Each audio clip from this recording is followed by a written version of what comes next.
All right, so this number line begins with 1/10 and ends with 2/10.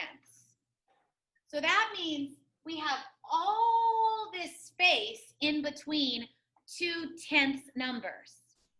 When we have to find a point between 2/10, we actually have to go to the next place value, which is the hundredths place, because the only way to make a tenth smaller is to break it into hundredths.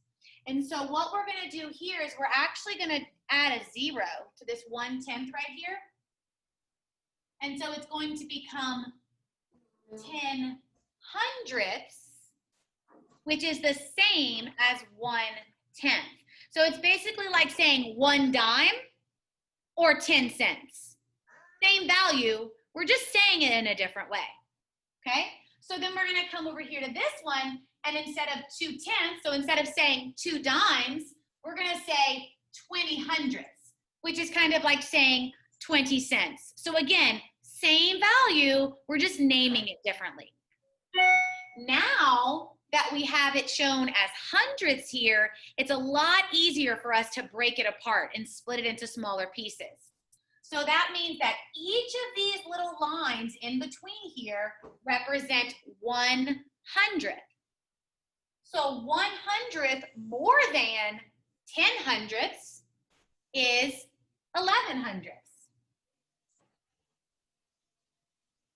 1/100th more than 11 hundredths is what?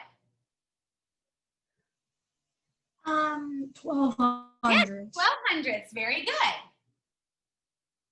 What's 1/100th more than 12 hundredths? 13. Good, 13 hundredths. No. And we continue on like that all the way to 20 hundredths. So you go ahead and finish filling in your number line while I finish filling in mine, okay? Okay. Okay, do you need a piece of paper? Yeah, I need a piece of paper. I don't have a notebook. Y'all got pencils over there, right? Yeah. We're gonna go get some notebooks or something. Okay. Y'all need some more notebooks. There's too many there. Let's fix that. There we go. I counted wrong.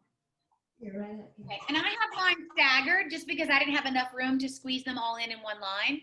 So that's why they're like this. But if you have enough room on your paper, you can just do them right after each other. So we have 10 hundredths, 11 hundredths, 12 hundredths, 13 hundredths, 14 hundredths, 15 hundredths, 16 hundredths, 17 hundredths, 18 hundredths, 19 hundredths, 20 hundredths. Okay?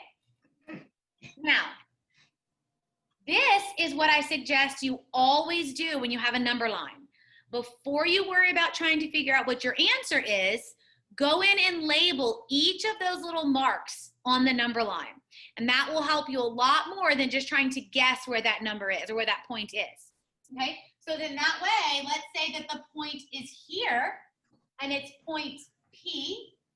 And they're saying, what is the value of the number at point P? If you go through and you label your whole number line first, now all you have to do is go in there and see what value is there at point P.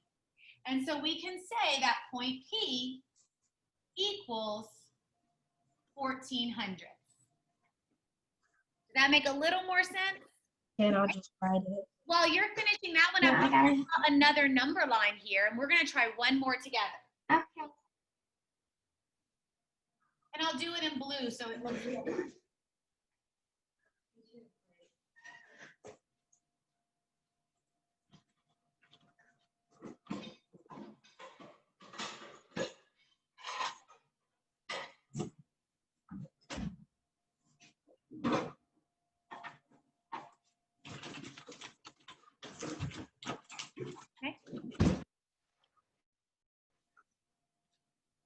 And this one, we'll go ahead and put the point on now before we label it, just so you can see what I'm talking about when you're faced with a question like this.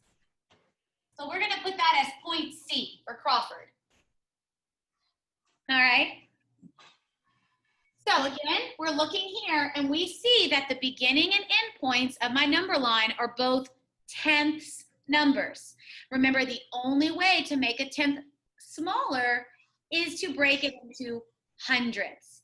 So we're going to add a placeholder 0 here and a placeholder 0 here. And again, remember that does not change the value. That's just simply saying it in a different way. So before we could have said 8 dimes. Now with the 0, we say 80 cents. And we know that that's the same value. Same thing here, 9 dimes and 90 cents, same value. We're just saying it a different way. Okay, so remember, before we try to guess what number that point is at, or what the value of that point is, we want to go through and label our whole number line. And if you're doing that every time, it's going to give you that practice with those decimals. Okay, so what is 100 more than 80 hundredths? 180. Just 100th more would be 81 hundredths. Okay. And then if we go 1 more 100ths, it would be 8,200. very That good. would be our answer. And that would be our answer. That would be our answer. Yes, you're right. We could stop there, or we can keep going. Let's practice though. Let's keep going just so we can practice numbering that number line. So we have. And then there's also 83. Very good. And what? Good. And what comes after 8,300? 8,400. Very good. And then what? 8,500. 8,500. 8,600. Good. And 8,700. 700's good. Then 8,900. 88, and then 8,900ths. Very good job. And then that brings us all the way to the end point, 90 hundredths. And like you said, we already found our answer. We can see that point C equals 82 hundredths. All right, I hope that that helps make sense a little more of decimals on a number line.